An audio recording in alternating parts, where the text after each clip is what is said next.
Point A, Z, and E are collinear, meaning they are on the same line, and angle B and D are equal to one another. And that's indicated with those two little curves in the corners.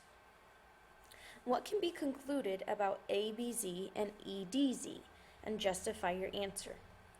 Well, I know that 124 plus 28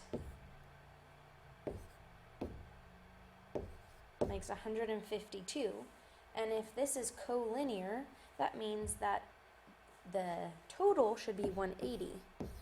So the leftover part, if I borrow, is going to be 28 as well. So this angle here is 28 degrees.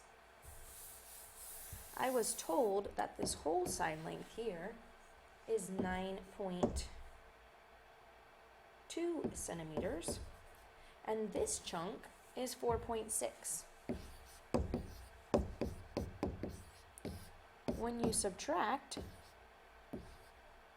you get 4.6. So this side is the same length as well. And now I know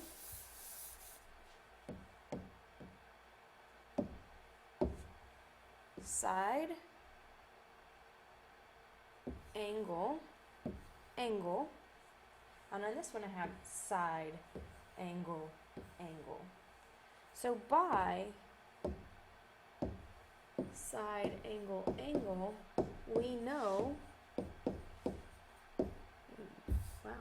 we know the triangles are identical.